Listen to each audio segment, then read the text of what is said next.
Broadcasting live from the Barbecue Central Radio Network studios in Cleveland, Ohio. You're listening to the Barbecue Central Radio Show. Once again, here's your host, Greg Lampe. All right, welcome back. 216-220-0966, Greg at thebbqcentralshow.com. All right, my first guest tonight is one of the most recognizable faces within the barbecue and grilling industry. He's seen success in the restaurant industry with a very famous Big Bob Gibson's restaurant, also seen success on the television as an author and as a barbecue competitor, and he happens to slum it up here every once in a while as well. Let's go ahead and head on over to the hotline and welcome back a friend of the show, Chris Lilly, joining us. Chris, how are you, bud? Doing fantastic tonight. I appreciate the invitation to jump on your show. Absolutely. My pleasure, Chris. Always appreciate you making time. A couple different places that I'd wanted to kind of run around with you here tonight. First and foremost, obviously, we have to kind of take a quick look back at this past weekend. Another Memphis in May comes and goes. Another overall grand championship chalked up for the Big Bob Gibson crew. Breaking new ground to boot, being the first team to win this event 4 times. So, I guess looking at just that accomplishment alone, Chris, have you and the team been able to kind of really understand the feat and kind of soak it in and realize what this might mean in the annals of competition barbecue? I guess, thinking back, a lot of my realization on how difficult it is to just do well in Memphis, came back several years ago. We started the first time we cooked at 1997. We came in 10th place, and then 5th, and then we came in first. And we had a string of first places, 6 in a row at Memphis in May for the pork shoulder, and then it became a little hard almost to reach finals. We had a dry spell there, and what I took for granted before. It really started sinking in how hard it is not only to just to make the finals at Memphis in May. So that's when the realization set in. So these last several years, I haven't taken anything for granted whatsoever. I just appreciate being there and being able to cook there. For me, the biggest thrill at Memphis in May is still making finals. Cutting the 270 teams down to 3 shoulders, 3 hog, 3 ribs. That, when the golf cart pulls up and says, hey, congratulations, you're in finals, that is the biggest thrill. It's not standing on stage wondering if you're going to win grand championship. But I tell you what, it was a thrill. It was a thrill. Our team had a good time, and we let Beale Street know we had a good time later on that night. I don't doubt it. Chris Lilly joining us here on the show.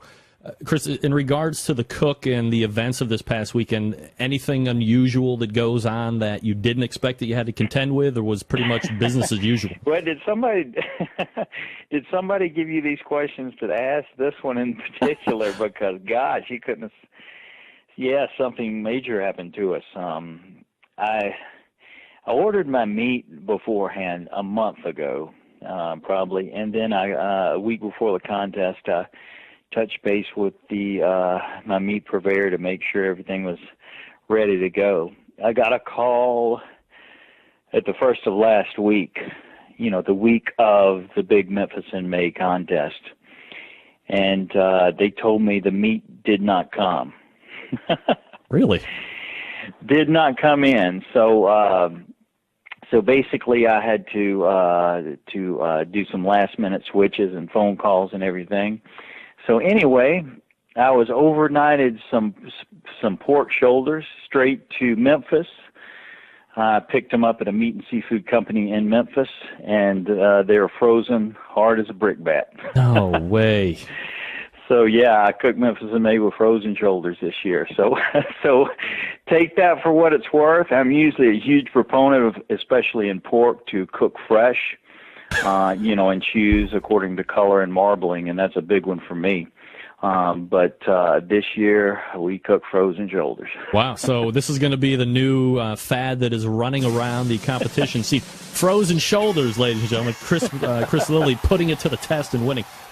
Let me ask you something. When you make the painstaking plans of trying to get the meat that far in advance. You're using somebody obviously you trust, and then when it's that close to the event, getting told that it's not going to happen. I mean, are you really disappointed and like, oh man, we're really behind the eight ball, or is it okay? It's disappointment. Let's regain composure and let's start looking at another direction so we can keep this ball rolling. Disappointed is definitely the word, but yeah, you're disappointed that the purveyor didn't come through and provide you with exactly what you ordered. But being in the barbecue world, especially competition cookers know out there that you've got to shift gears. Whether you're cooking and your meat is too far done, or if it's not done enough and you've got to increase the temperature. I mean, barbecuing is all about shifting gears. You've got so much time to cook, but you have to make those last minute and last second adjustments.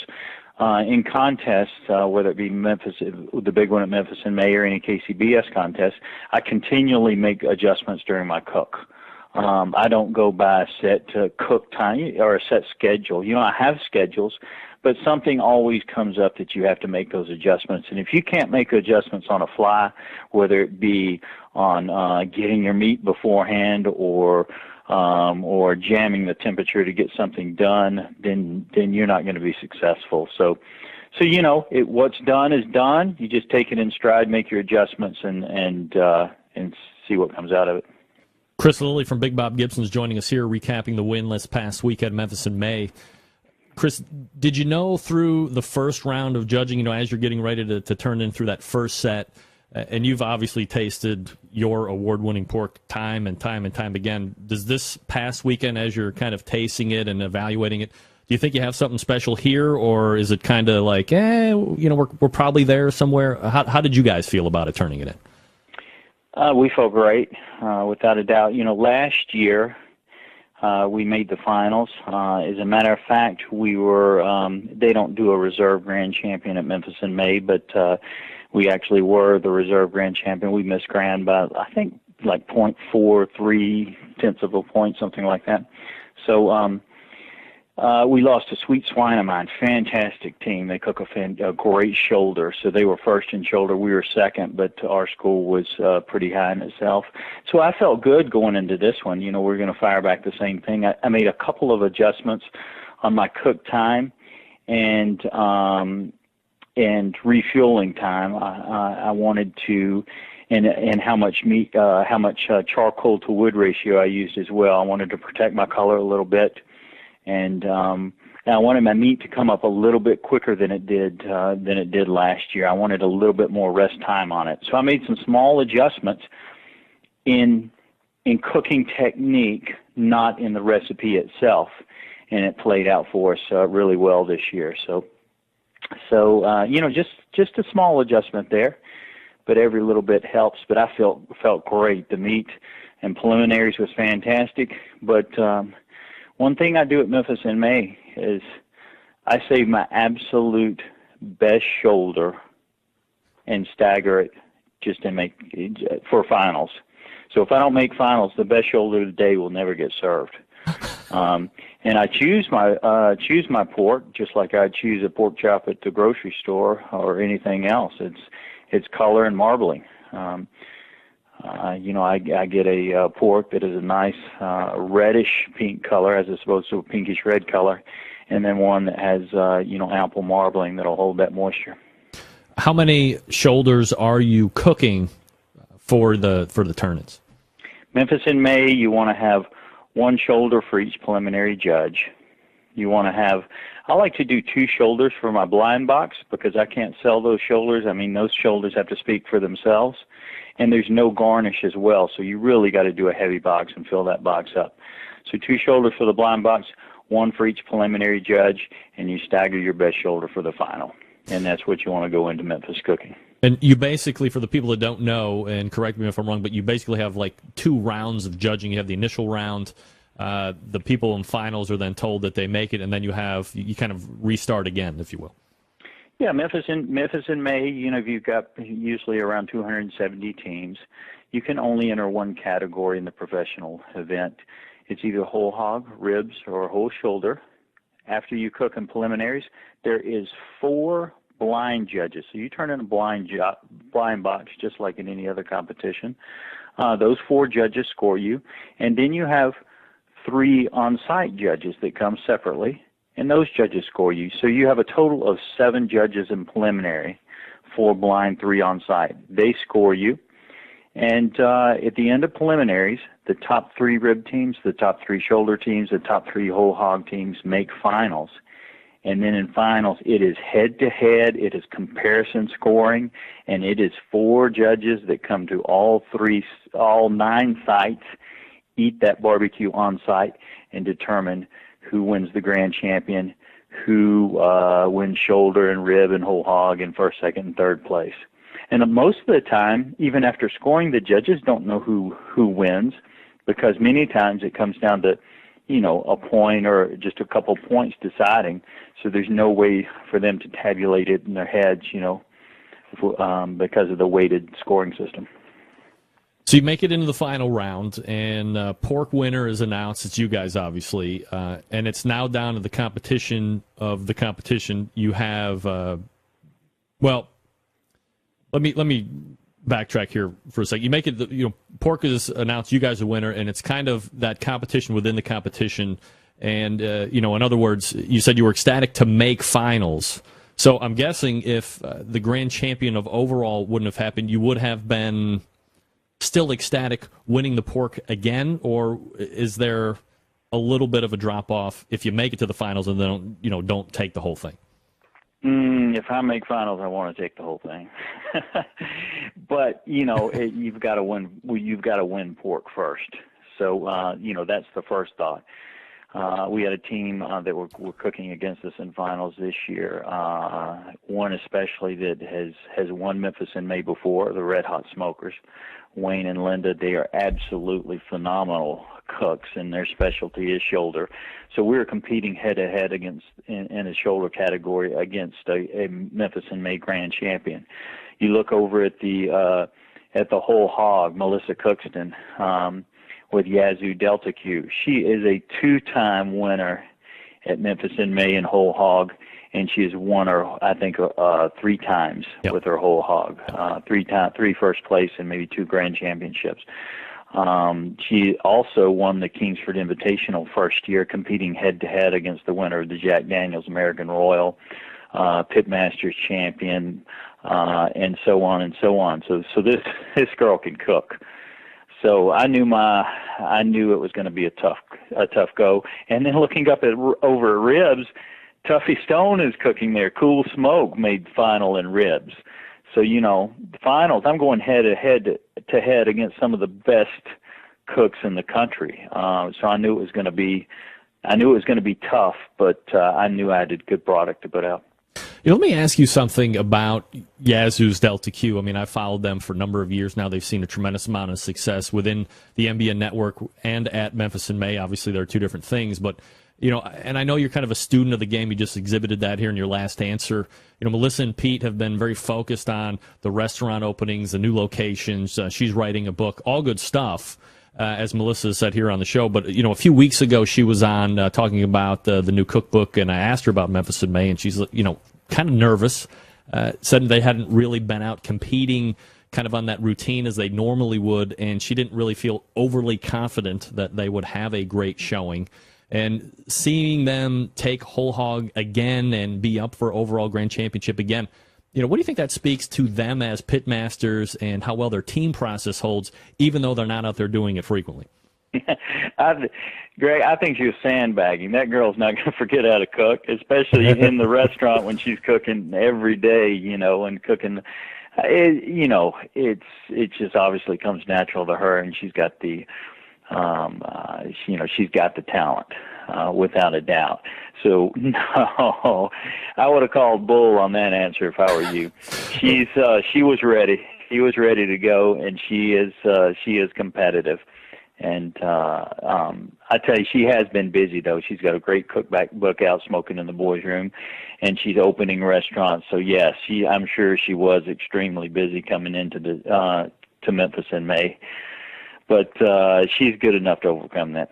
Chris, when you look back at the very first win at Memphis in May and then the one this past weekend, mix in the other 2 in between, How has your pork shoulder cooking methods changed over the years, or perhaps have they remained exactly the same for the most part? Wow, that's a great question. I guess you look back at Memphis in May, and I'm very proud of our our record at Memphis in May. We've been cooking it since 1997. We've never finished out of the top 10 in all those years. And then we had that run of six first place shoulders in a row that, gosh, I couldn't even fathom doing that again. I don't know how that worked out. But yes, I would say we started cooking in 97. We won in 99 for our pork shoulder. From 99 the next year, 6 or 7 years, we didn't change a thing. And it's injection, a dry rub, put the pork on the pit, use a combination of Kingsford charcoal and pig nut hickory. Forget about it.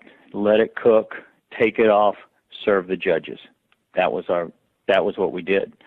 After we made that run of wins, I told you we sort of fell down a little bit. We're finishing like 4th place, 5th place, 6th place, right in there.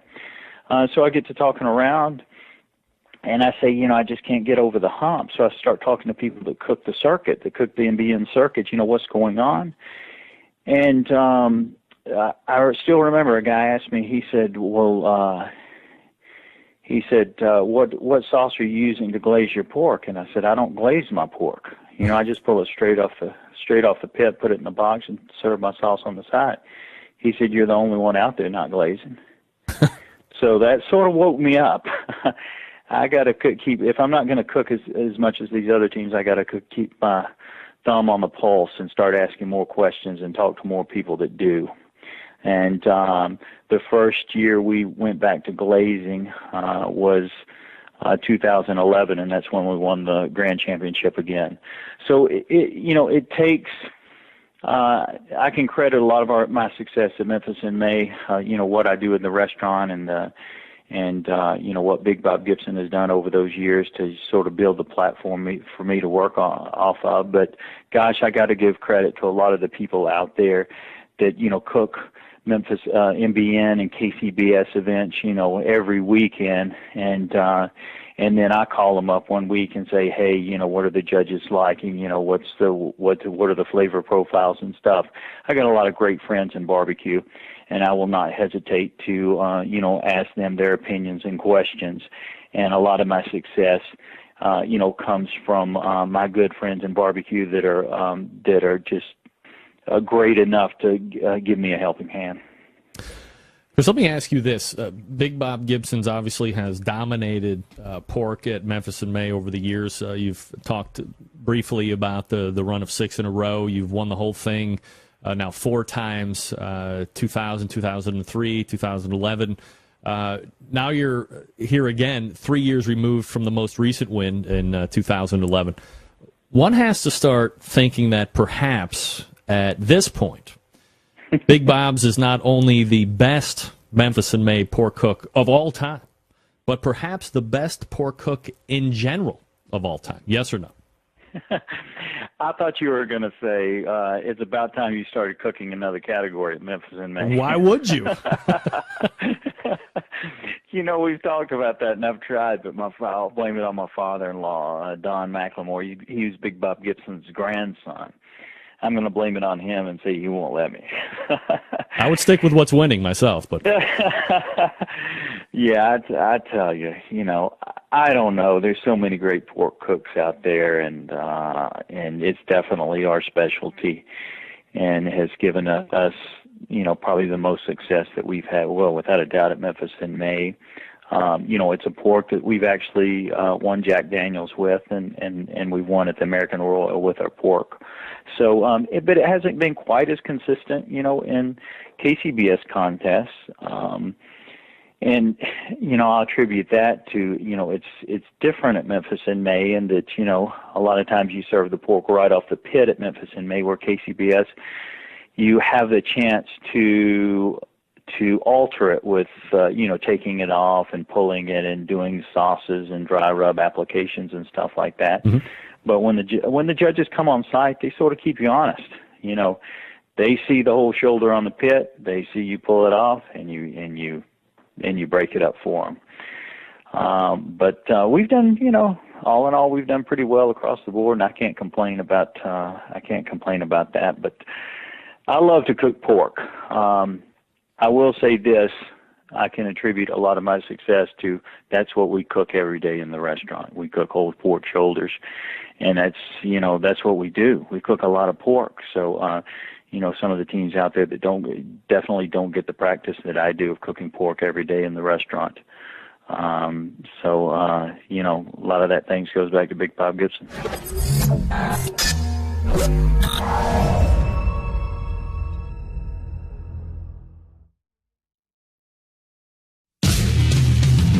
If you got questions about barbecue or grilling, maybe as a hobby or even a business, looking to get an expert's point of view, why not ask Dr. Barbecue? You can submit your questions by clicking on the Ask Dr. Barbecue tab on the website. The doctor is in. Here's Ray Lampe with his nurse, Greg Rempe. Dr. Barbecue. All right, just like that, it is the Dr. Barbecue segment. And so joining me right now from headquarters is Ray Lampe. Hey, Ray. Hey, Greg. How are you? Happy New Year. Happy New Year to you. You're very fired up tonight. I know, man. I am ready to go. There was a great thing that I was going to... Here's the thing, Ray, and you have no idea, but I'm going to pull the curtain back just for you because I know nobody's listening. So I put in hours and hours during the week whenever I can kind of like buy the time to prep for the show and do the research and kind of do some pre-interviews and stuff. And I remember at one point I was like, hey, if you get the show on iTunes, review it because that gives you a little bit more show promotion. Maybe end up on the front page of whatever section you're on. So today I was doing something in iTunes and I pulled up the show and took a review. And the last two reviews were a little lackluster. So I was going to read those, but... as luck would have it, I ran out of time. So I can wait if you want. Yeah, well, that's all right. Maybe next week we'll have a little bit extra time to go over that. But sometimes it's sobering to see what people think of your baby, and then you just have to remember that, you know, opinions are like assholes. Everybody's got one. I wasn't mentioned, was I? No, you weren't. Thank goodness. It was all me being a money grubbing whore from what I could ascertain. But that's all right. That's what it's all about. Ray, I'm sure you're getting rich on this, huh? Oh yeah, I mean I'm living the lifestyle like nobody could possibly believe. Ray, best Christmas gift that you got this year? I got a meat slicer, a really nice meat slicer. You got it. I've been wanting a little upgrade. I had one of them $120 ones, and it just doesn't cut it. And I need to make Italian beef, Chicago-style Italian beef here in Florida. And I found a good deal on a used one. Sandy bought it for me for Christmas. So is it good enough that you would recommend? Yeah, except you just have to find a used one. It's a $1,200 slicer, and I found a used one for $400. So, all right. You know, but what I would recommend is go to a restaurant supply place. It's like a light-duty commercial slicer because you don't want a great big heavy one. And it's like a third of a horse. It's a nice slicer. It would cost about $1,000 new, but you should be able to find one in a used restaurant supply store, and you'll be glad you did. All right, Ray got his meat slicer because I remember last month you were like, "Man, I really want a meat slicer." So I'm glad Santa got it for you. That's great. All right, so let's go ahead and I got a small handful of Facebook questions here that we posted, and some are beginner stuff. Some I have no idea how you're going to answer, but that's why you're the doctor. You're well versed and educated here. So the first one is from a guy named Jason King, and he is asking, has Ray used the Kamado-style rotisserie inserts? And I believe there's a name called like a Kamado Mate that's probably generic to the ceramic cookers. And if you have, what do you think about it? I haven't used any of the recent wave of them. I had one years ago. A guy, as you can imagine, people try to sell us everything you can imagine, a big green egg. And a guy sent some over that was a prototype. And all it was a bushing that you stuck inside the lid. So the lid just rested on this bushing, and it was just a straight rotisserie like a gas grill would have. Well, it was nice and all, and it kind of worked, but it's pointless on the big green egg to me. Why would you don't need that on a big green egg. The way the thing cooks, it just doesn't matter. Guys just want to have cool gadgets. So I haven't tried any of the new ones. I sort of figure I'm going to have the same opinion of it, that it's just a lot of flash for no real reason. I just honestly, and I know it sounds like I'm a suck up, but after 12 years of cooking on a green egg, I just am not looking for anything to make it cook any better. I think it cooks really good. So no, I haven't tried those, and I doubt that I will. Let me tell you a story too. Yeah. I recently tried something, and I was interested. One of these aftermarket things that came around for the ceramic cookers, and I saw it. So I went and paid full price for it at a place where people would see me, though. There was nothing I could do about it. But I didn't ask anybody for a discount or a free one. And I paid full price for the thing, put it in my car, took it home, tried it at home, and I have my opinion about it. Well, I found out from a dealer that this a-hole had called the dealer and said, yeah, Ray Lampe bought one of these at full price, and tried to use that as a selling point. And I saw the guy, and I told him off because it was really completely out of line. So, welcome to my world. I try to stay away from that stuff. Ray, you'd mentioned that the big green egg, and I mean, if you know anything about the big green egg, the cooker itself and the warranty and the history, beyond reproach. But the other thing that or you quickly find out if you become an egghead, is the fact that literally there are limitless amounts of accessories that all of a sudden the cheapest thing that you could buy is like the double XL egg. But all of a sudden you spend $60,000 in crazy accoutrements and accessories. Is like Ed Fisher and the Big Green Egg folks just getting constantly barraged with buy my idea or help me with my accessory or this is going to make you the next $1 billion or what? I don't know about anymore. Probably. Back in the day, they were a lot more accessible, and they did constantly. And some of it's cool and some of it is just out there. Never fails when I'm in a group of guys with big green eggs. You're ready. You say, how many engineers or IT guys are in the room? And half the room is engineers. It's just for whatever reason, it just clicks for those guys. So they buy it. They can afford the $1,000 to get one. They bring it home. They're the kind of guy that gets it and will buy it. But then they get it home and they want to fix it for us anyway. So it's just funny. But they still like it. And they just love gadgets, and they love inventing them, and they love buying them, and they love using them. And, to me, it's not my decision, but some of it would make sense for us. Some of it is just crazy. Although there's been some crazy stuff that sold a lot more than I ever thought would. I told Shotgun Fred, that the Guru was a really bad idea, that nobody needed that thing. Yeah. So apparently I was wrong about that one. Yeah, who's laughing now? All right, next question is from Scotty Johnson and says, can you ask Ray what his most memorable experience was being on the board of directors of KCBS? Now, let me point out something. For the people that don't know Scotty Johnson, his foundation is spectacular, CancerSucksChicago.com, and if you haven't heard about it and you're in the barbecue community, you're living under a rock. So support that. But secondarily, Scotty has really, to me, seemed to have had an axe to grind publicly over the last 6 and 8 and 10 months about the board and the KCBS. He's also threatened about coming out of retirement and doing maybe 1.5 to 2 competitions this year. What's his deal with the board? I hadn't noticed the chip on his shoulder. He seems fine to me. Really? I don't know what you're talking about. All right, so answer his question. What was your favorite experience or most memorable experience, which I guess could be negative as well? Yeah, I saw this question earlier, and I actually, a few came to mind that I can't repeat. But I will tell you, I was on the board when we made the rule that the reps were not allowed to drink any longer while they were working. And there was nothing they could do. We had caught a couple of them red-handed, and it was a pretty bad situation.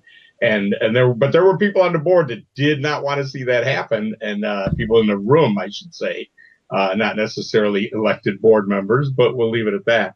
But there was nothing they could do about it. So Jim Ninian was there. I don't remember who actually made the motion, but there was such a shitty things that had happened that nobody could vote. They couldn't stop us. So we made the rule. And as far as I know, some of them people have been trying to change that rule over ever since. But in what possible way does it make sense for the people that are officiating the contest to be able to drink? So that's a moment that was pretty bizarre, and you'd be amazed how how uncomfortable the whole situation was, but I'm pretty proud that we did it. I mean, it sounds tongue-in-cheek for me to say, but that has to be kind of a galvanizing or defining moment because, I mean, think about it now. If you had judges for the amount of expense that these guys are going through and the expense of cookers and the expense of the meats and the expense of getting out there, to have guys that might be half in the bag or worse in a judging tent and their palates are completely dusted off because they've been sucking back on grandpa's old cough medicine for the last, I'm talking about 2 the 3 reps, not the judges. The judges, I think, were never allowed to drink the day. I'm talking about the reps. Basically, reps getting drunk on Friday night. Oh. And I mean, you know, some of them would have a beer, and some were like, one guy, he got drunk drinking moonshine, passed out in a team's camp, and threw up while he was repping the contest on a Friday night. Oh my! Yeah, so that's probably not the image that KCBS wants to be putting out there. No, they really don't want me telling these stories either, but I don't give a shit. Yeah, that's right. You're not on the board anymore. All right, so that's your most memorable experience, you say? That's the one I'll talk about. There was all kinds. Fair enough. Next one is from Shane. Let me go back for a second. Yep. You know, one of the things you said, you know, it was a defining moment. It was. Yeah. What was happening was the thing was growing up, and some people just didn't want to accept it or didn't want to face it or didn't believe it. But the thing was growing up. It was becoming important, you know. I mean, when the contests were just in the parking lot at the Golden Ox, it wasn't a big deal. When all of a sudden there was $50,000, $100,000 on the line, this was important. And I think it was a defining moment because it really was growing up. Absolutely. Ray Lampe joining us here on the show, by the way, drbbq.com, his website. If you have a question for Ray and I to chat around on the next offering of Ask Dr. Barbecue, send it or hit up askdrbbq.com and you can go ahead and submit from there. Next question, Ray, is from Shane McClure, who says, Ray, I'm a backyard guy. I've been considering injecting brisket before smoking it. Is there a go-to injection that Dr. Barbecue uses for brisket? And here's something that I want to say first before you answer, Ray, because back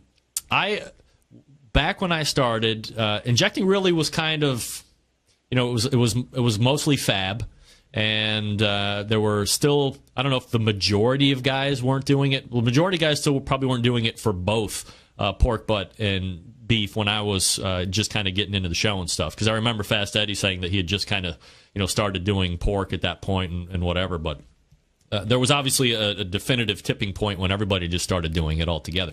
But as a backyard guy, because that's what I am, I thought it was completely worthless. Why would I inject? This is what the competition guys, I'm not competing. But then, you know, I gave it a shot. And I got to tell you, it made a unbelievable difference in the finished product. And I'm not doing all the crazy techniques and all this other stuff, but a rub and an injection, and it made a world of difference. So I don't think any backyarder should be averse to trying not only injection, but whatever the guys on the competition circuit are doing.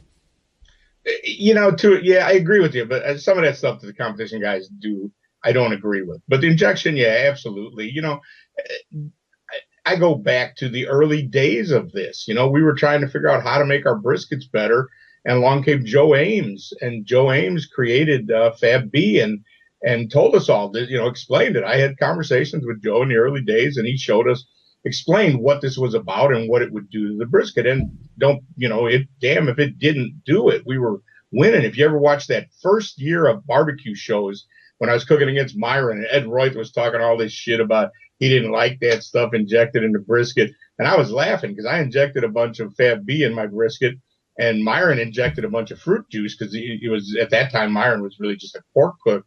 And I kicked his ass. And you know, it was obvious that this was different, and it really worked. And then I was a test pilot with David Busca when he started to make the products that he's making now, and tried some of that stuff. You know, that's why I really have a hard time. Last year was the first year since the 80s that I did not cook a barbecue contest. And I just don't have the drive anymore because we were really test piloting this stuff. It was brand new. When I started, there was no such thing as buying a rub. You had to make your own, you know, and I hate to sound like that old guy, but I just kind of bored by these guys that just do the exact same thing with a bunch of products they buy every week. It just doesn't look like that much fun to me. I like to cook. I call them technicians, and I know that's probably not very nice, but that's what I think of it. But so, yeah, to get back on the track, I am a big fan of injecting. I don't do it at home just because I don't bother. I don't cook a lot of briskets at home, but even if I did, I probably wouldn't, because I don't mind it being a little chewy or a little dry. It's brisket. I'll just put some jus on it or something.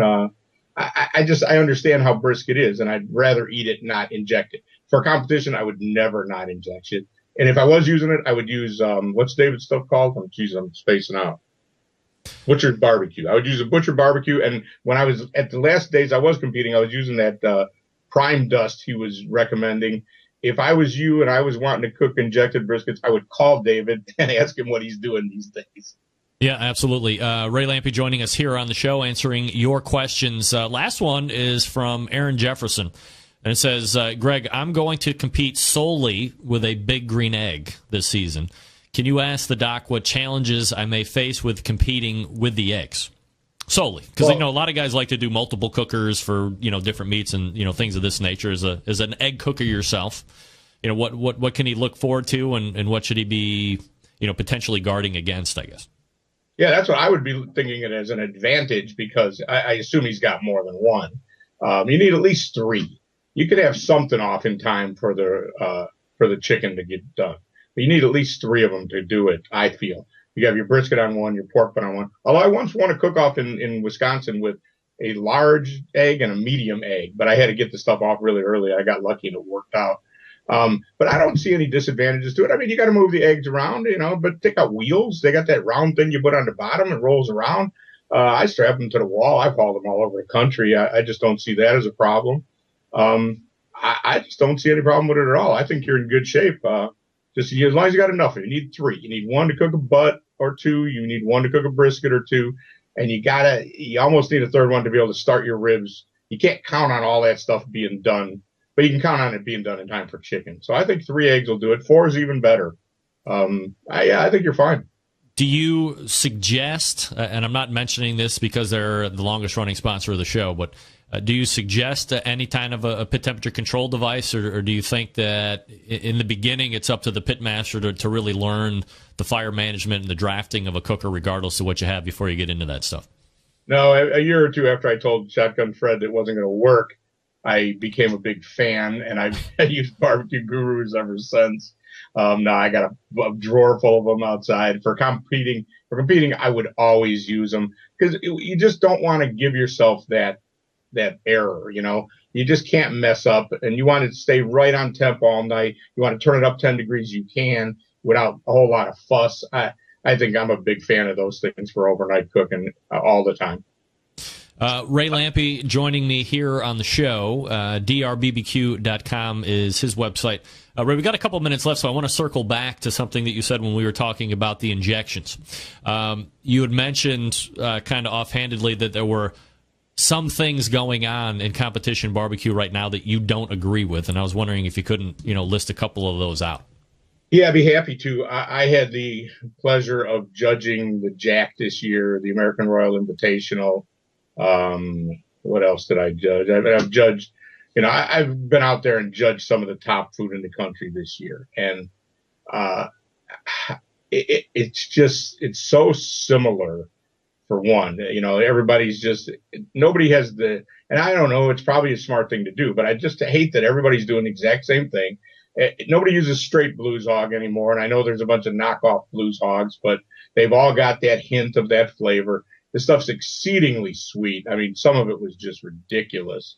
And the pork, I mean, what is going on with that? What the hell is all those different pieces of the pork butt? That's ridiculous. It all kind of tastes and feels the same. It's just, I just think it's ridiculous. There's no barbecue joint on the planet where you would get that, any pork, any close to that. I actually said that to Darren Worth one day, and he said, no, that's not true. We serve money muscle, but they roast it, serve it with gravy and mashed potatoes. They cook so many butts that they just, like, one day a week, they cut all the money muscles off, and it's a weekly special. But nobody on the planet is serving that. So to me, it barely qualifies as barbecue. Maybe it doesn't. I don't even know. I just don't get that. Why don't you just put some pork in the box? How does that make it better? And then the chicken's just ridiculous. Oh, I judged that thing down in Homestead, the Michael Mixon thing, whatever they're calling it. Yeah, like the Speedway Racer barbecue thing or whatever. Track. Yeah, smoking at the track. So that was top 10 top teams as well. The chicken is just embarrassing to me. I'm sorry. I was sitting with Byron, Bad Byron, a couple months ago, having a couple beers, and we were talking about it. Like, is that even barbecue? If you take some chicken and put it in a pan full of margarine and cook it in your barbecue pit, and then put a bunch of sweet goopy sauce on it, and it actually goes on the grill for 10 minutes, is that even barbecue? And I contend it may not be. I would say no if I was forced to make a decision on that. And I've been around a long time, you know. I know it sounds bitter. I feel like I'm becoming Paul Kirk some days. I'm just a angry old prick, but I really don't feel that way, you know. I won 2 barbecue contests in 2011. It's not that long ago. I just feel it's gotten so and you can't blame you. You spend a lot of money, and these guys go cook so much. You can't blame them for not wanting to do different things and lose. It's just a shame that it has somehow evolved to that, because there's no rule that says you have to turn in thighs with mushy skin. But there's a whole lot of judges that will talk about the bite through skin. Fuck that. It's chicken. When I put chicken on my smoker, sometimes the chicken's crispy, sometimes it's rubbery. So what? That's what smoked chicken is like. It's not mushy. So, yeah. Is that enough for you? Wow, Ray Lampe shot out of a cannon. Boom, bring it. Hey, I'm serious about that stuff. It really does bother me, because I wish that they needed to, or still need to, adjust the rules to reward a little bit of creativity. I see almost none, and I think it's wrong. Yeah, I totally agree, and I've railed on the same ideas and what's happening out there for what seems to be years now. We're talking with Ray Lampe, Dr. Barbecue. He is joining me for the monthly Ask Dr. Barbecue segment, a great one to kick off the beginning of the year in 2016, and we will do it again in the Lovers Month of February. Ray, thanks for coming up. Always a pleasure, Greg. Talk to you soon. All right, there he is, Ray Lampe, Dr. Barbecue. Wow. Look out, ladies and gentlemen. Ray Lampe has something to talk about tonight, and it is the craziness of what is deemed competition barbecue. Poof!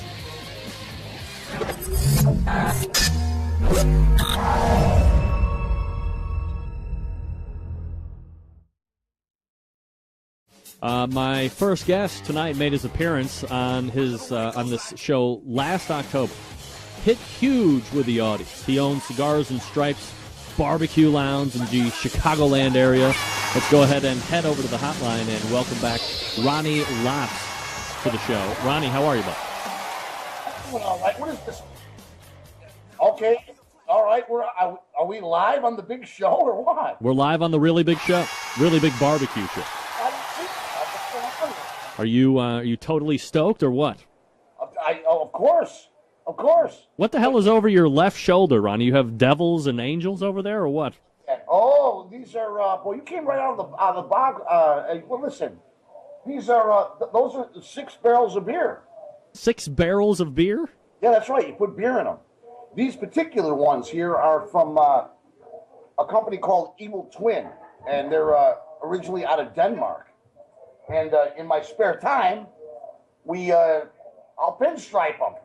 Oh, shit. Hold on. Well, watch out. Hey, listen.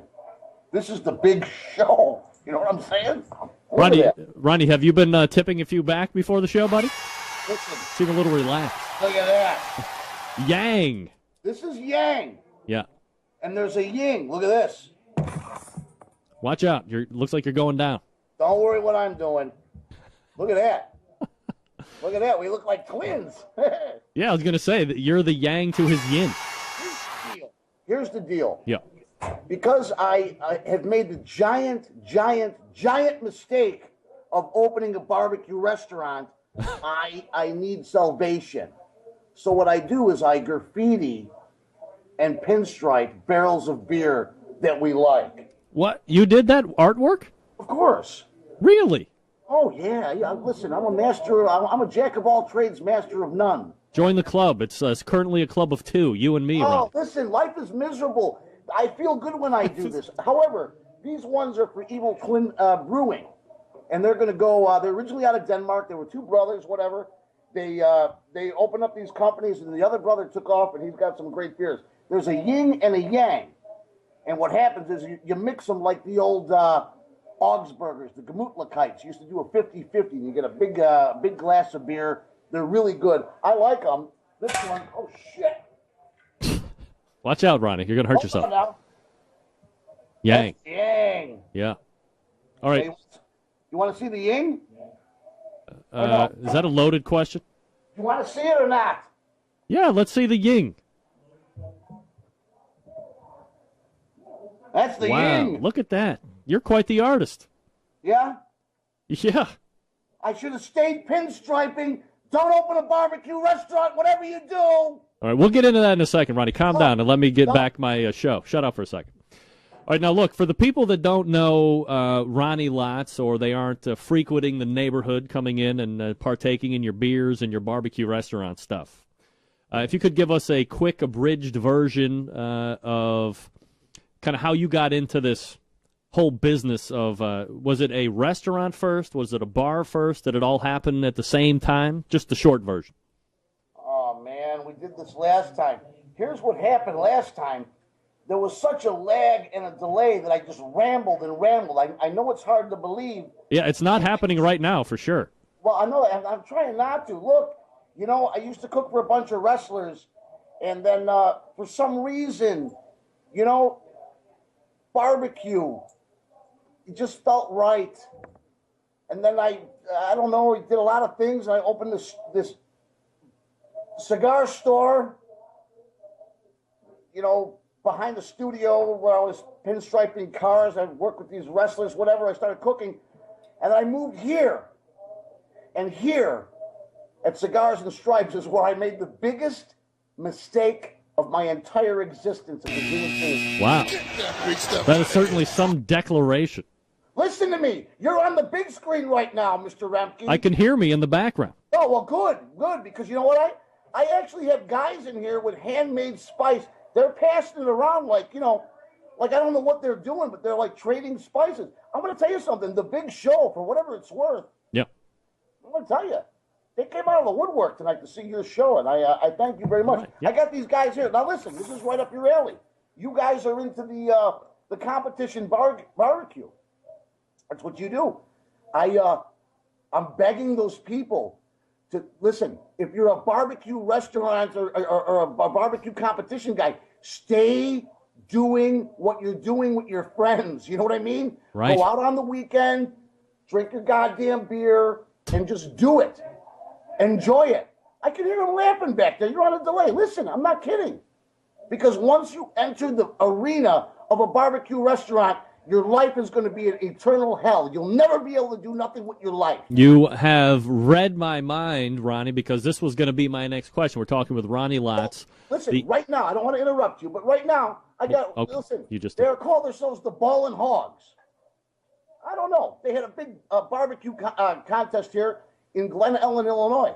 They took first place out of 61 contestants. I'm going to give them a plug. Hey, you know what? They're here, and God bless it, they're spending money. And they're watching your show. I'm telling you, you're on a big screen right now. This is like downtown. Now, look, I was just talking to a guy last week who does this barbecue thing for a living. A little bit different than your setup that you have, but he's getting into a physical location soon enough. He was real big into the open-air markets down in South Central California. What is it? It seems, if I am deducing what you're telling me properly, that what you're doing in this barbecue world, the barbecue restaurant, how much work really goes into it for you? Are you somebody there? I mean, is this an act that you are putting on, and you're really there just kind of managing, but you're allowed some downtime, or are you there 24/7? Oh yeah, big act. I looked at my dashboard today. I'm gonna tell you something. In the blazing sun in Chicago right now, it is -3 degrees. That was this afternoon. Now, tonight, we're going to go below 17. I'm going to tell you something. every single morning. Mark my words, if you're a barbecue contest guy, whatever you want to do, open up your barbecue restaurant. Your ass is going to be up at 5 o'clock in the morning. You're going to put your fucking ribs in. You're going to put your pork roast in and some chicken wings. You're going to like it. Hey, Gene, what do you want me to say? You think it's a joke? No. Oh, yeah. This is what I'm telling. Everyone giggles. Oh, yeah, you have a boutique barbecue. You barbecue. Hey, everything we smoke is outside, Gene. Everything. You think I got a big, giant national pride in that kitchen behind me? You see the light? You see that kitchen? Yes. Those are goddamn guys that are in Mexico now that started to build my kitchen and disappeared. They're in fucking Mexico. He's gone. Get that big stuff out of here. I got a new cook. Right now. And the kid don't complain. I'm out there with him every single rotten, stinking morning. Now, you're out there cooking in the cold and the heat. It doesn't matter because you're looking to give top-quality product to the people that are coming in. I mean, let's be honest. Listen, you can throw all your pork ribs in. You can throw your butts in. You can put your wings in your little National Pride giant commercial smokers. But I'm telling you this. I don't give a shit what anyone says. I'm telling you, when I take my offset smoker, and not to mention, this is no joke. Gene, right now, it's probably, what is it? 8 degrees out, negative 8 degrees. Look at this. This smoker right here, Mule Tough. Yep. This is no joke. He's in, where is he, Missouri? I am launching a damn YouTube channel based on this guy. I couldn't take it anymore. I jumped in the car and I drove to Missouri. I'm going to tell you something. This Mule Tough smoker right now is holding temp. You can read all the articles you want about, the guys you get the fireproof blankets and wrap it around your smoker. This thing right now is smoking at 260. I'm telling you, man. What are you all wood? Yes. Are you all wood fire? Are you charcoal? Are you a mix? Is it gas? Listen, no one's all wood fired if they are. They're liars. You start it with charcoal and you throw your wood in for flavor. But what happens is I feed it with cherry and oak, big logs later. Yeah, absolutely. Yeah, we're wood fired. And right now, this Mule Tough, I don't care if it's negative 18 degrees. I don't care if it's. We were actually going to watch The Thing with, what's his name, Kurt Russell? Yeah. Tonight's movie night at Cigars and Stripes. After the big show, after the hockey game, But The Thing, that's like we're in Antarctica. I could take this Mule Tough smoker, and I'm not kidding with you, man. This thing holds temp. I'm telling you. Well, whatever. It's what it is. We're cooking right now. We're talking with Ronnie Lottz. He is the owner of Cigars and Stripes Barbecue Lounge. You can find him on the webs at cigarsandstripes.com, all spelled out. Ronnie, you are somebody who has put together a menu. What's the best seller on the menu? When people come in, if people are being referred, what are you getting the most requests of? Well, obviously the chicken wings. I mean, they're not deep fried. You know what I mean? You think I go to the Restaurant Depot and just get like a deep fried breaded chicken wing that you can just drop in a deep fryer? I get them fresh. I'm telling you, get them fresh from the market every goddamn day. And then like today they delivered. You believe they delivered 10 boxes? Whatever. How much weight of chicken wings are you going through a week? Don't lie like I know you want. Listen, I'm not a liar, man. I'm telling you, I'm doing about 80 pounds a day. That's not a lot. Wow. That's well, whatever. Hey, listen, man, divide it up. You know what I mean? For me, that's a lot.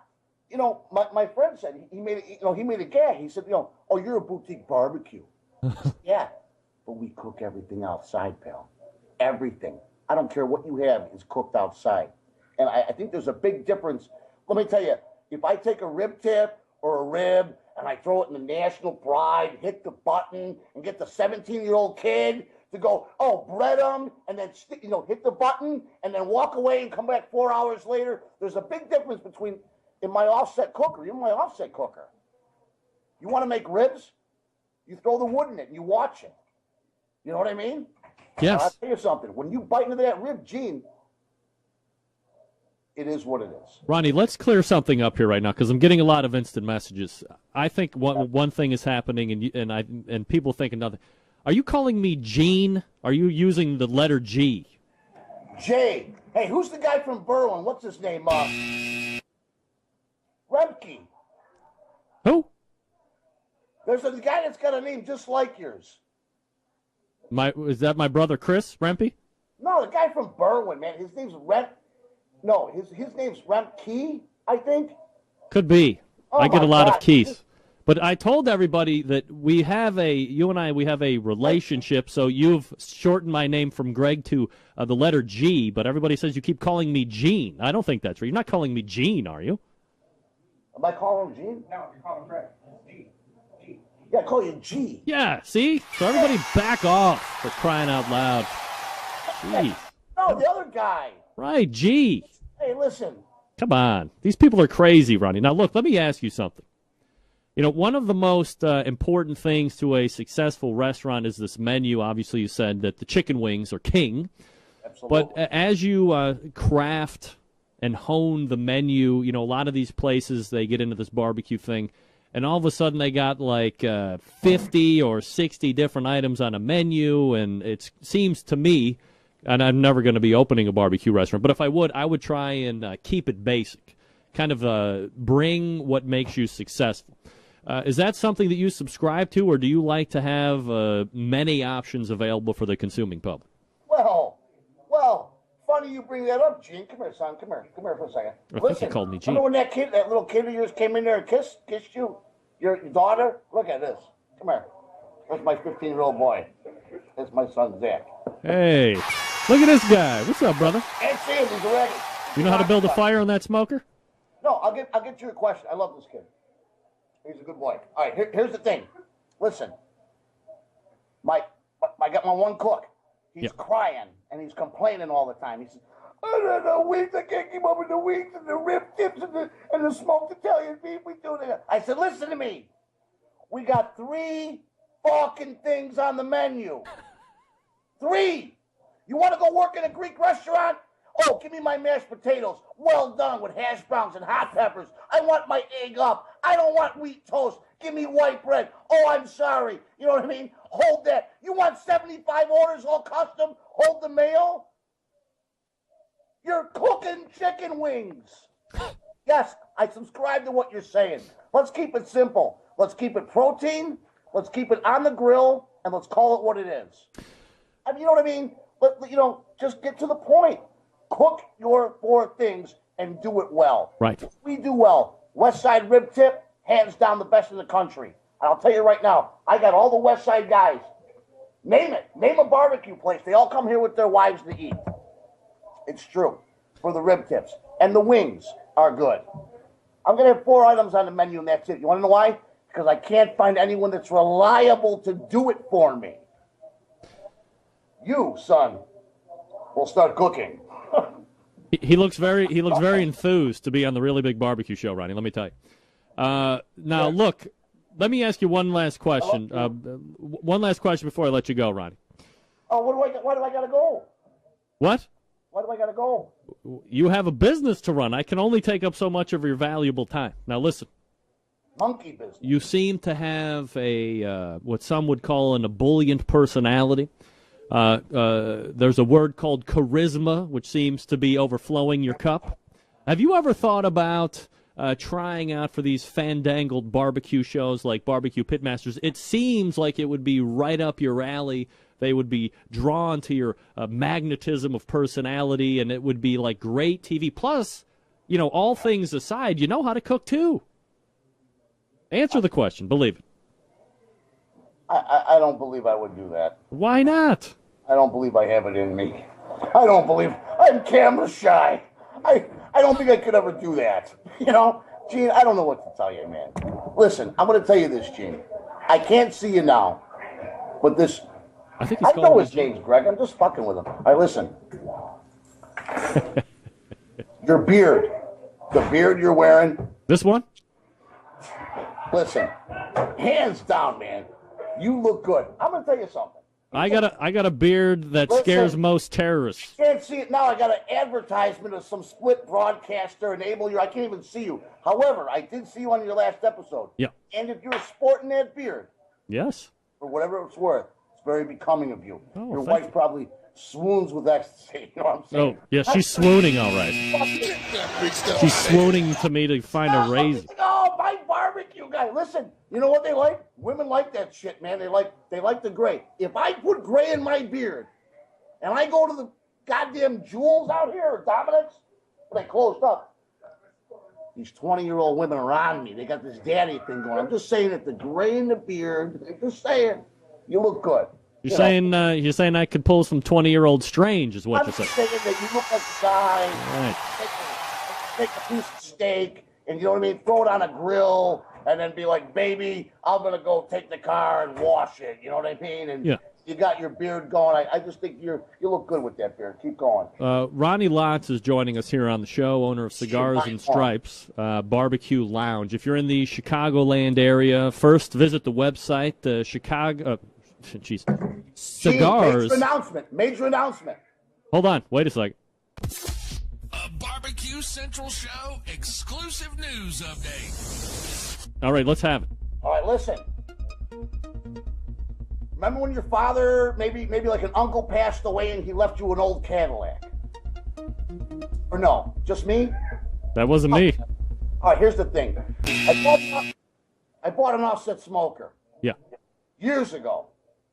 And it never, Gene, I'm telling you, it never ran right. I just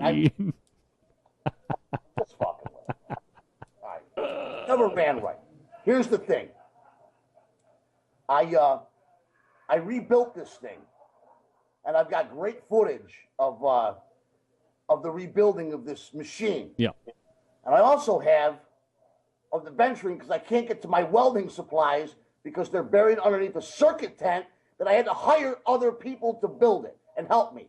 The design, it was called a beam smoker. They were out of Alabama. Yeah. Anyway, a lot of people online say things about beam smokers are no good. I'm gonna tell you something. I wailed on that beam smoker like it was like a redheaded stepchild. I beat it to death. Follow me. I made a couple of bucks with that thing. I rebuilt it. I couldn't do it, so I hired guys. Here's what happens. They tore it apart.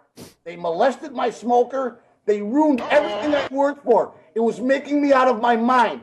They destroyed it. I had to repo it, and that made me go buy my Mule Tough or whatever it is. You can watch it online. Gene, promise me that you're going to post a link. Yes. I'm putting a teaser on tonight. Yeah. It's weird. I was up drunk last night. I can't believe that for a second. No, believe it. It's true. At like 4 a.m, you know, and I started going through the old footage of this BlackBerry playbook. I'm going to tell you something. My God, I got the whole thing documented. It's a whole year.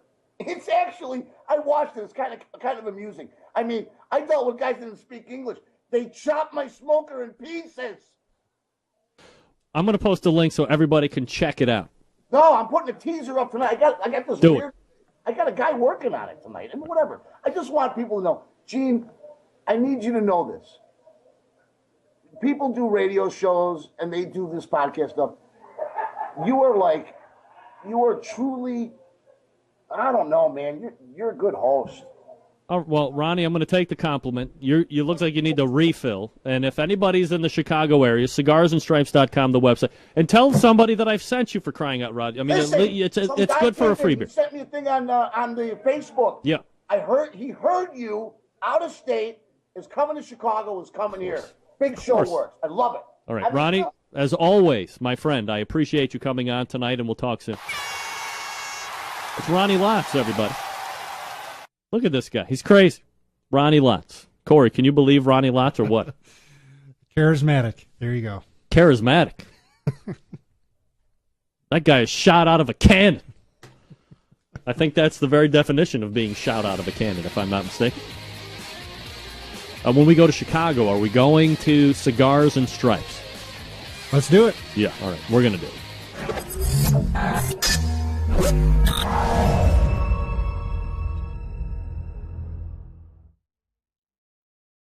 Here we go. Winery or rehab? me get the song up here. That way we're ready to go. Here we go. Oh, yeah. Oh, yeah. We're going to play a winery or rehab.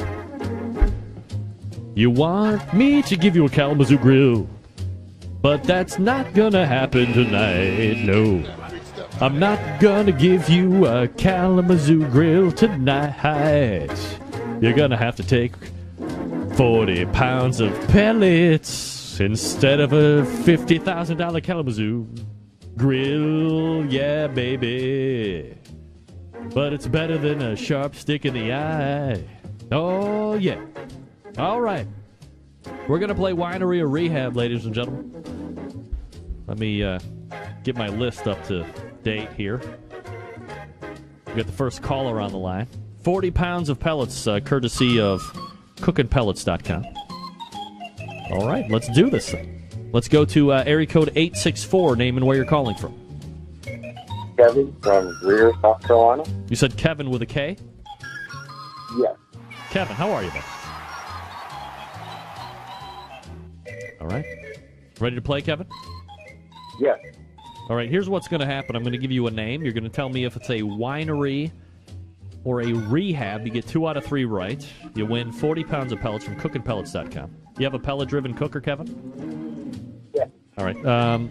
You have to give me the answer within 5 seconds after I give you the name. Otherwise, I'm going to hang up on you and make fun of you unmercifully. Can you do it? Okay. Are you excited? Yes. I know I am. All right, here we go, Kevin. First name, Hope and Grace, winery or rehab? That is a rehab. Oh, no! Sorry, Kevin. Again. Took you. By the way, I hate to do this, but I got to give props. That was John Dawson's. Yeah. Hope and Grace is a winery. Yes, that's right. Hope and Grace. By the way, this portion of the show brought to you by cookinpellets.com, obviously. Quality wood pellets, 100% wood for your pellet-driven cookers. And you can buy them at cookinpellets.com. Cookin, like Cookin, cookinpellets.com. 216-220-0966. Greg at thebbqcentralshow.com. You can win 40 pounds of pellets. You go ahead and call in. We'll get you all set up. It's a very simple game. Everybody loves playing it. Don't lie like I know you want to. 216-220-0966 if you have a pellet-driven cooker. Or maybe you don't have a pellet-driven cooker. Maybe you just have a gas grill or a Weber Smoky Mountain. You can put those pellets in like a tinfoil pouch and throw them right onto the charcoal. You're all set to go. It's just that easy. All right, area code 317, name and where you're calling from. Brian Mayo from Canby, Indiana. Hey, Brian, how are you tonight, buddy? Good. All right, Brian, you ready to play winery or rehab? Sure. Yeah. All right, here's what's going to happen. I'm going to give you a name. You tell me if it's a winery or rehab. Every time I give you a name, you got to give me the answer within 5 seconds. You do it right 2 out of 3 times, you get a 40-pound pellet awesomeness from cookinpellet.com. Are you ready? I am ready. Brian, are you excited?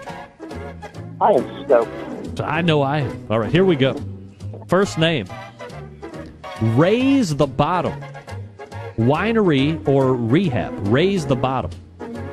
Raise the Bottom. Winery. No. Oh, no! We suck again! Raise the Bottom is a rehab. This is going to be a tough one, I think. It might be so tough I'm going to have to reset Milt Buckner. Brian, was that you? No, he said he was from Indiana. You're from Canada. All right, no winner yet. We're looking for a winner. 216-220-0966. If you want to email about the goings-on tonight, Greg at thebbqcentralshow.com. All right, Barbecue Central Show, name and where you're calling from. Laura from Greer, South Carolina. Laura, how are you tonight? Good, thanks. Good. Here we go. We're going to play winery or rehab for your chance to win 40 pounds of pellets. That's what you're calling about, right? Yeah. All right, you never know when women calling. They might just want my phone number. Nevertheless, 40 pounds of pellets it is. Your first name tonight, Laura, is The Cottage, Winery, or Rehab? Winery. No. Oh, no! We suck again! No, sir. The Cottage is a rehab. Wow. Everybody's wrong here. Barbecue Food is wrong. Sylvie Curry is wrong. On the last one, Sylvie was wrong. But on the last one, Barbecue Food for You was right. This is great stuff. I love this. I love this game. You just got to get in and take part of this game. David Bosca, you should be calling in. You need pellets. You cook on 2 FEC 100s. You too good for my pellets? All right, Barbecue Central Show, name and where you're calling from. Kevin from Greer, South Carolina. All right. We're going to play Winery or Rehab for 40 pounds of pellets. And first name tonight. Terra Navita. Terra Navita. Winery or Rehab?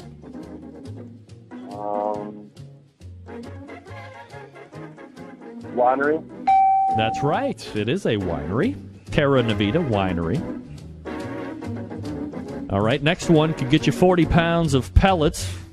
You excited? Yes. I know I am. Parma Ridge. Winery or Rehab? Parma Ridge. Okay. Parma Ridge? Parma Ridge, yes. Winery. They're damn right it is. Parma Ridge is a winery. You said your name was what? Kevin Bird. Kevin Bird, all right. Longtime Central Lake, Kevin. Great to have you on tonight. Thank you. You win tonight, Kevin. So all you have to do is send me your shipping info. Send me an email, greg at thebbqcentralshow.com, and I will get you 40 pounds of pellets from cookingpellets.com, all right? All right. Okay. All right. There he is, Kevin Bird. Look at you winning, you bastard.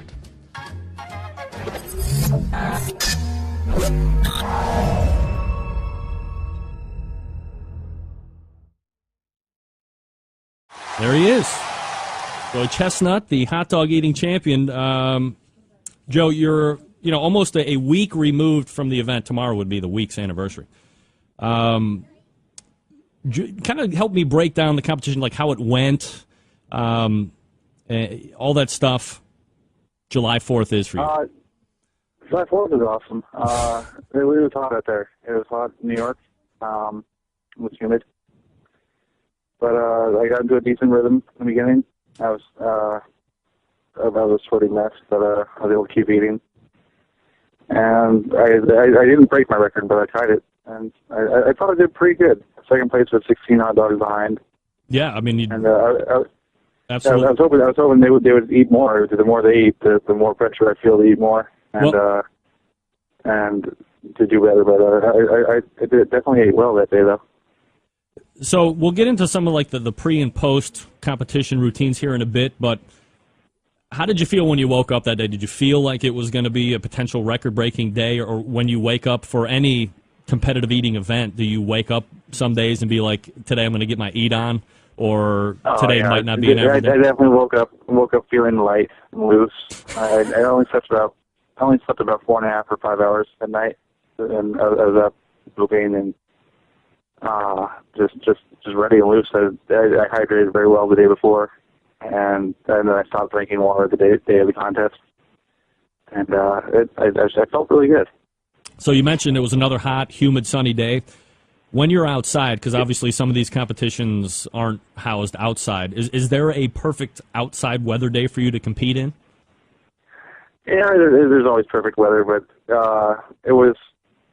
I'd be happy if it was like 75 with California style without humidity. But I can't be too picky. One thing about it is it's fair for everybody. Everybody's eating in the same weather. Everybody's eating the same hot dog.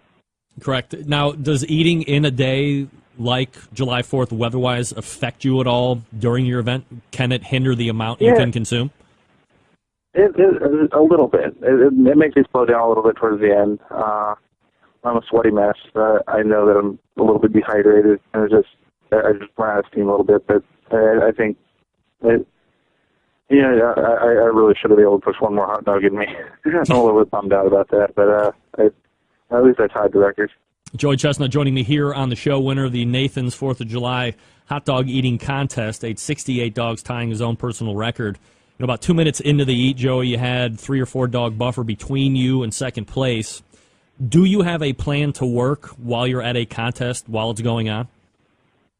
Oh, yeah. Well, during the contest, there's 2 feelings I'm trying to ignore completely. I'm just trying to ignore the feeling of full, any feeling of pain. Other than that, my mind is all over the place.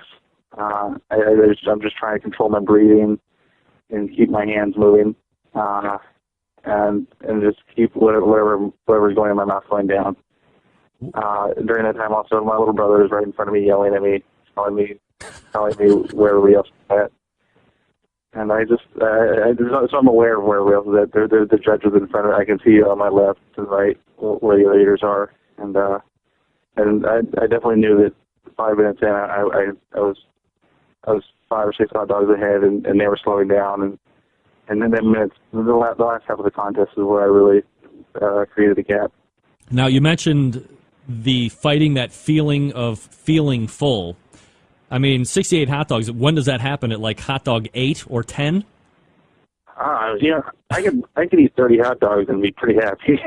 So the first 4 minutes of the contest, I'm a happy dude. I'm in a vicious rhythm, and it's fun. The first 4 or 5 minutes are fun. The second half of the contest, that's where it's real work. That's where my body's telling me things, and I'm ignoring it, and I know exactly what I'm capable of, and I have to do it. Joey Chestnut joining me here on the show. All right, so we look at that back half of the competition. 6 minutes in, you're up by 10 dogs. You are, and I guess you said you were actively kind of watching other judges and some of the others, so you know where they are. When you see that you're up by 10, are you necessarily concerned? Do you think that they're going to make a run at you and somehow catch up, or are you kind of pacing your own self at that point? I'm pacing myself. Going into the contest, I knew that if I got into a decent rhythm, that it was going to be a contest against myself. I'd be a contest trying to break the record, and I'd just be using whatever they did as motivation. And they're awesome. They're awesome eaters. This is the 4th of July. That's a contest I really train for. And there's other contests I do throughout the year, a bunch of contests, but none of them. I don't train for any of them the same way I do for 4th of July. And the other eaters know that. They know that I go to this contest accepting only one outcome. There's victory. And if I'm there, I'm there to win. At the end of the competition, you eat 68 dogs in 10 minutes. You tie your own record, given the heat and the humidity. And look, I mean, 68 hot dogs sounds like a friggin' craziness. So was it at all a struggle to just get back to that 68, and is 68 kind of this weird glass ceiling that you might have hit in some regard? I don't want to think that. I can't. I know I've broken the record in practice. I know I did one practice. I ate all the way to 74 hot dogs after 10 minutes. My body. Last week I was proud to eat hot dogs and not only get them in, but get them down and digest them. And next year, I don't know exactly what I'll do different. I have a couple of ideas. I want to go into the contest a little bit lighter, healthier, so I don't pull down as much at the end. But the only way you can be a good competitive eater is by eating a lot. And it sounds funny, but so I have to keep the balance a little bit better next year, be a little bit healthier, but still maintain the ability to eat a ridiculous amount of food. All right, so I'm getting a lot of questions here in my instant chat room, and the one that seems to repeat over and over again is how you actually go about training for this event. I know you were on the Jim Rome show last Tuesday leading up. You said that you had eaten 80 hot dogs, within a couple days' time prior to going in. What's the process like for you? How are you training to eat 68, 70, 80 dogs? I compare it to watch a marathon runner or possibly a bodybuilder. I get my body into a cycle where I'll do a practice contest, and after the contest, I'm and then the day after, I'm immediately taking just protein supplements, and I'm on a liquid fast. And I'm fasting for 3 days, getting ready for my next practice. And every time I do a practice, I try to eat a little bit more. And every time I get the food down and digest it, I know I can go up a little bit more the next time. I'm convincing my body it's all right, and I'm convinced I'm making those muscles stretch and become a little bit stronger, and getting my body used to digesting a little bit more every time. It sounds simple, and it is pretty simple. It's tough for any of it's work. Those 3 days when I'm fasting, I feel like garbage, and the day after the contest, I feel like garbage. So it's easy for other eaters to try to find an easy way to do it, but it's if you're gonna do this, if I'm gonna do this contest, I'm committed to being the best I can be. Might as well put some work. All right. So the other question that keeps coming up is, after the event is done, are there people running right away to offload, or are you digesting, the 20,000 calories or whatever it is, and how much weight are you putting on during the course of an eat? Oh yeah, I'm digesting it. It's very rare for me to get sick. I'll get sick. There's a couple of reasons why I might get sick if I'm not familiar with the food and I haven't digested that much food before. And that's not a problem with hot dogs. My body feels comfortable with them and digests them. But the other reason is if I'm too dehydrated, then my body just doesn't have enough liquids in it to digest the food. And that I might get sick like 3 hours later. There might be something not digesting. But this contest, I was hydrated, and my body was used to digesting the food. And I know that next year, hopefully, I just need to control my body a little bit better.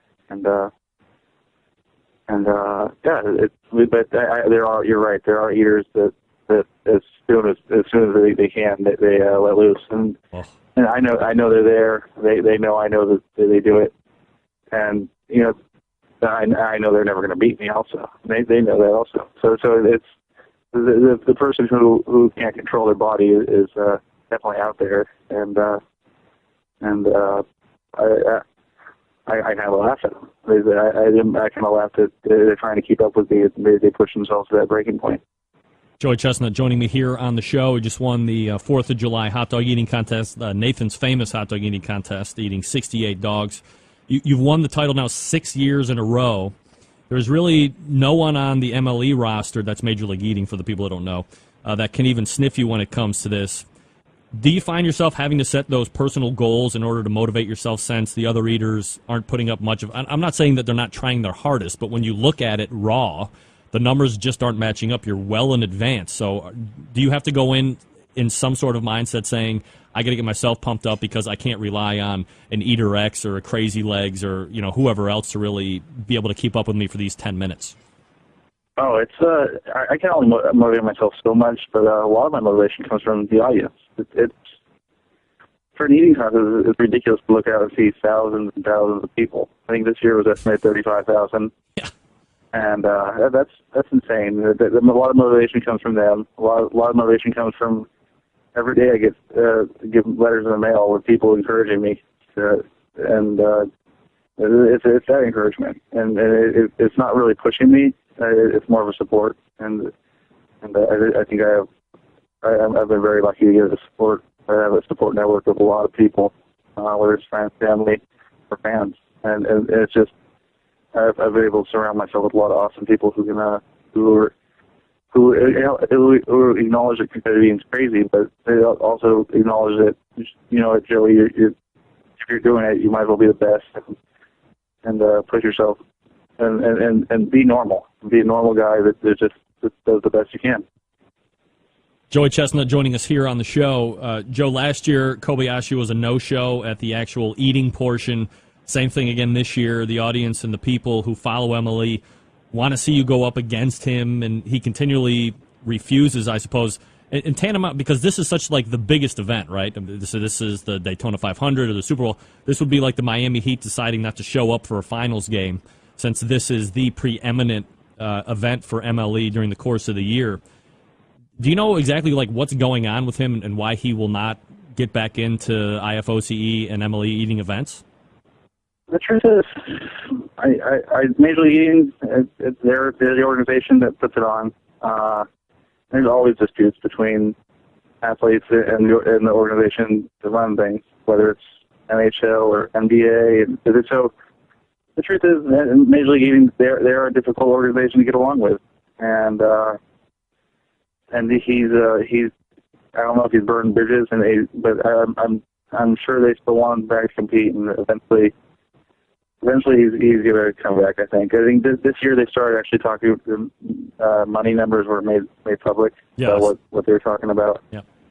Now, or what about the contracts? And I think there's probably going to be a sponsor that steps up and says that they want to see a rematch between me and him. And it's probably going to happen next year, because next year is probably going to be my last. I set all my goals in competitive eating, and I've met them all except for getting 7 in a row, and that's my last goal. When I was looking, he did some type of internet interview with some pretty hot chick, and then he had his business manager alongside of him. He mentioned a figure of like $40,000 over the course of a year. But maybe I misunderstood it, because I would imagine they're probably offering all the other eaters something similar as far as contract, maybe not money amount. Did they only want him? Did they only want him to eat the hot dog contest? No, that's complete. I thought I saw a couple of reports, and one of them, the way it sounded, is they were offering $40,000 just for the eating contest, plus they guaranteed him 3 other events that would total $100,000. Wow. So they're offering. I mean, the truth is they're a controlling organization. They don't want him to do any eating contest without them getting the cut. And it's give and take. I know that if I'm eating in the contest, there's somebody making money off of me, and I just have to know my worth and negotiate appropriately. So I guess in a way, maybe you don't kind of respect what he's going through, but you have somehow found a way. You're by far the biggest attraction at Major League Eating, no matter how much he thinks that he is, because he's just not eating in events that are getting the exposure. So at least in my opinion, you're probably more of the face, but you were able to work something out with MLE to continue on with them. I'm a pretty easygoing guy. Once I'm done with competitive eating, I'll go back to working construction management full time. But Kobayashi, he's a competitive eater, and if they take away his competitive eating, he's going to do it. He's going to try to do it somewhere else. But he's very passionate about it. There's a big part of me that thinks that he signed the same contract for 9 years. And he was okay with it until he started losing. And maybe he doesn't want to lose, and he's making a big deal out of it now. He's just trying to find a way out. But there's a part of me that hopes that he was just fed up with Major League Eating. He's going to try to make them try to make them change their ways. And even though I don't think Major League Eating will change, I hope that Kobayashi is not afraid. Because he's a competitor. I want to compete against him. I want to have a respect for him. Joey Chestnut joining us here on the show, breaking it all down for us in regards to hot dog eating as well as some ongoings in Major League Eating. Joe, you've been doing this for a number of years now. You said next year might be the last because of all the personal goals that you've been able to attain. This isn't the only event you do every year. You do a number of them.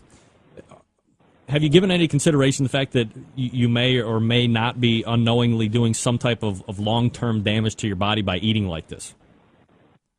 I go to the doctor pretty regularly, every 3 or 4 months. While I'm training for Nathan's, I go twice in that 6-week period, just to make sure everything's working well. And so right now, I'm really confident that I'm not doing any damage to my body.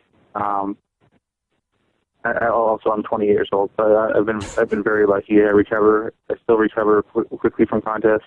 My body adapts to the food when I'm training with it.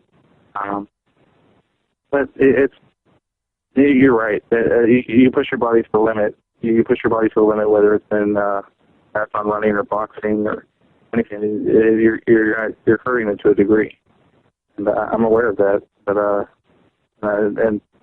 right now I'm happy and healthy, and as soon as I start to see some negative effects, the first time I see it, I have no problem walking away. All right, Joe, 2 more questions here before I let you go. You're the premier eater right now in MLE, number 1 ranked. You're winning 6 in a row for hot dog eating contests. Can you pick up chicks doing this? Oh, my God. Yeah, I've been very lucky. Really? Yeah! It's ridiculous. Women, the competitive eating in general, they don't like that. It's ugly. But they like a winner. They like a guy that goes out and takes care of business. And I'm that kind of guy. If I say I'm going to do something, I do it, and I follow through. And they like a guy that is a winner. And my girlfriend, she's awesome, but she's way out of my league. She's not attracted to competitive eating, but it definitely she likes that I'm a winner. Construction management, Joey Chestnut couldn't have pulled that girlfriend, is what you're saying. No, yeah. Oh man, before competitive eating, I was super shy. I still am shy. I'm a normal guy, engineer, and it's just I crunch numbers, and now I was a shy. I still am shy, but I do a lot better than I should. All right, Joe. Do you want to do my Survey Tuesday questions with me before I let you go? Let's do it. All right, here we go. Question number 1. This might seem a little redundant. How many hot dogs could you eat in 10 minutes? Oh, perfect day. I could eat 71. 71. All right. Question number 2. Now, this is going to seem kind of off the wall, and I apologize. So let me reword it for you. If asked, would you ever join a competitive barbecue team to cook? Absolutely. I love barbecue. I have a pretty good start. You hold barbecue eating records, if I remember correctly. And I put down some pulled pork pretty easily. That's right. Question number 3. You may be an aficionado at this. Best chain burger joint around. Oh man, that's tough. I've always been a fan of In-N-Out. That's one of my favorites. But Five Guys, I've really fallen in love with them. Five Guys. All right. I was going to say, I know you're West Coast guys, so that could have easily went the In-N-Out burger way, but there you go. All right. Joey Chestnut has secured his 6th straight Nathan's Famous World Eating Hot Dog Championship, 68 dogs in 10 minutes. Joe, always appreciate the time you give to the show. Congratulations again.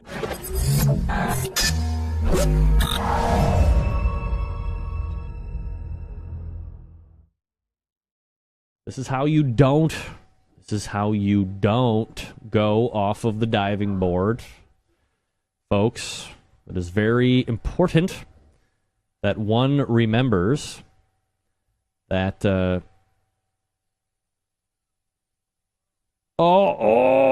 no, you can't do that.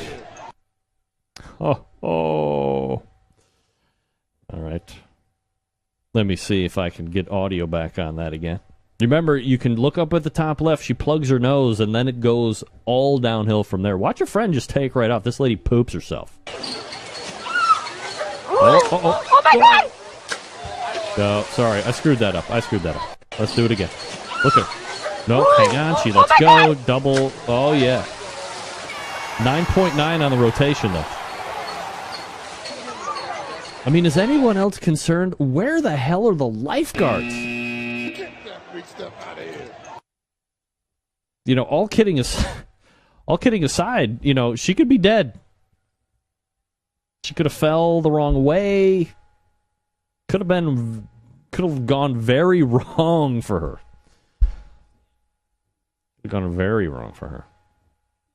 But this is what I'm talking about. This is what I said. If you're going to bring it strong, bring it strong. You can't get on a 6-meter board, one rung down from the 10-meter board. Literally get to jump point. And then decide as your feet and the balls of your feet are hanging off the side and all the momentum is going out to the water, that you don't want to do it. No. Don't plug your nose. Everybody that's swimming, kids and adults alike, I mean, kids, I guess I can get it. Adults that still plug your nose, what the hell is wrong with you? Don't plug your nose. It's more manly to take water up your nose and be uncomfortable than plugging your nose as an adult. You want to be made fun of for the rest of your life? Plug your nose at the pool if you're over 8.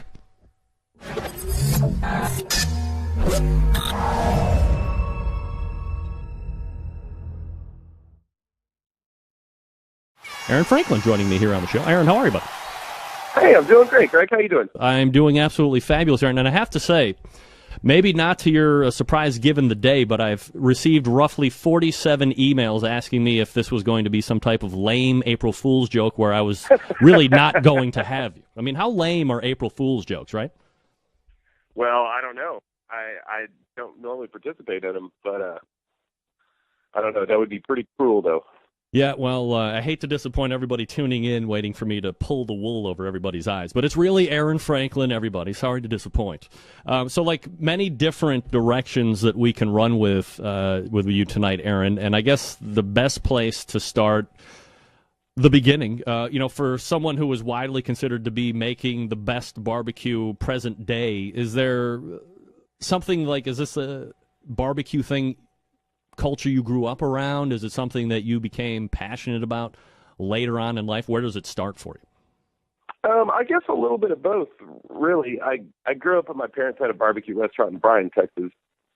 They had that thing going for a couple years. I think that probably set me up for the nostalgia of it. And then I'd say about 11 or so years ago, my wife and I bought a little offset cooker and started making barbecue. There is a debate that continually rages on within the barbecue and grilling community with those two words, barbecue and grilling. Do you see those two as separate entities and cooking processes altogether, or do you see barbecue being kind of this all-encompassing umbrella and grilling happens to fall underneath it? I think it depends on how you're using barbecue. I tend to think of barbecuing as kind of like a long indirect cook. Whereas grilling is, more of a direct heat kind of thing. But depends on where you're from.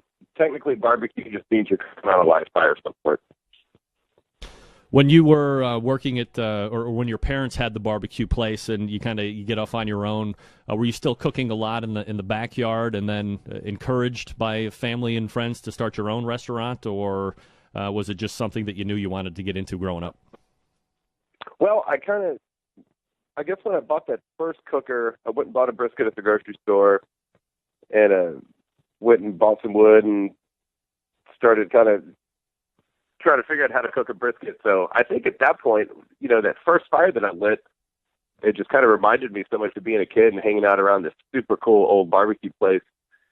And I guess the rest is kind of history. The first brisket was terrible, and they progressively got better, and friends kept coming over on Sundays for barbecues, and we opened a trailer, and here we are. You would figure coming up in the lineage of barbecue as a business, you wouldn't be cooking a bad brisket to start. There was no innate awesomeness. You had to still learn. It's pretty terrible. It wasn't tender, so. Well, luckily that has the learning curve has been had by you now. There seems to be quite a bit of competition when it comes to barbecue in Texas. How do you try and separate yourself from everyone else's when it seems, at least, now granted, I've never been through the barbecue gauntlet of Texas yet, but it seems like you would run into every stand, like liquor stores in downtown Cleveland, you would have something roughly the similar in barbecue down in Texas. Is it, well, I guess, is that more of a myth than a truth? And if it is a truth, how are you separating yourself from all the other barbecue restaurants? Well, it's certainly true that there's pretty much a barbecue joint on every corner. That stereotype is very much true. As far as trying to separate ourselves, we just do the best we can, really. We really just try our hardest to make the best thing that we can cook, and I don't really look at other barbecue places as competition.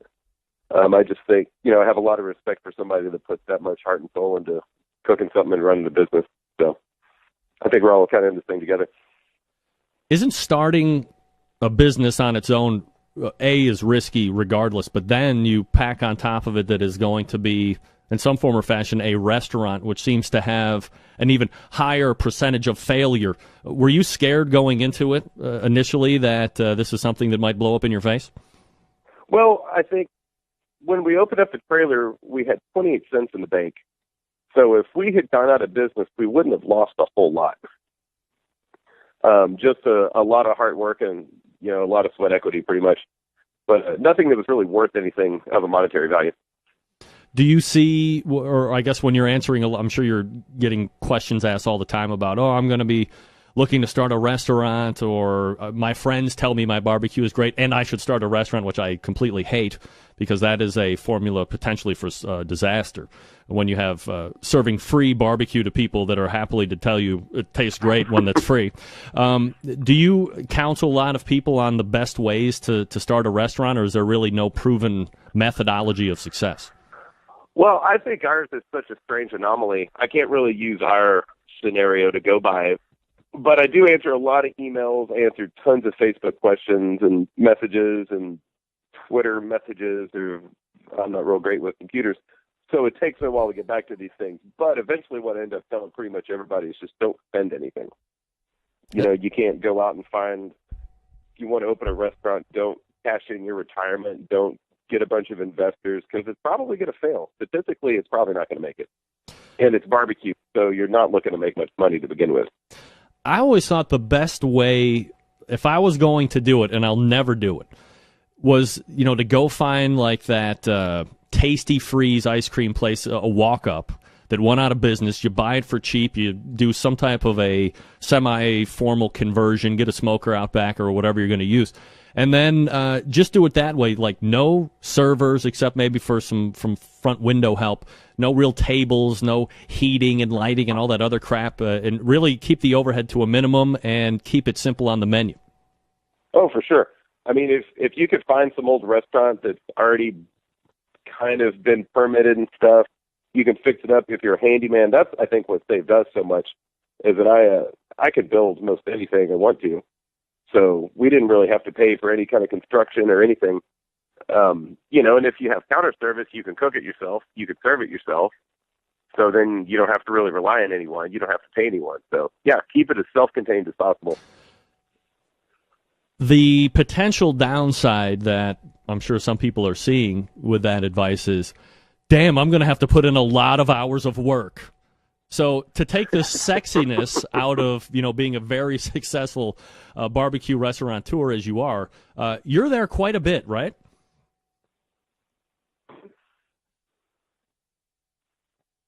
Hello? Hello? Hello? Hey, there we are. You hear me now? Oh, yep. Can you hear me now? Yep. Good. Just to, I don't know how much you heard there, but just to take some of the sexiness out of people thinking that if you're a very successful, barbecue restaurant guy, you're getting bags of cash with very little work. You're there quite a bit, right? I am there an awful lot.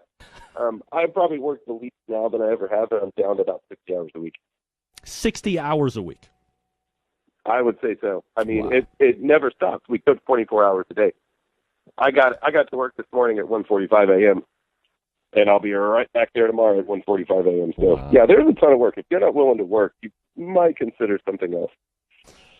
Then you should be financially independent and just invest in the barbecue restaurants for the guy that wants to work, right? Yeah, maybe so.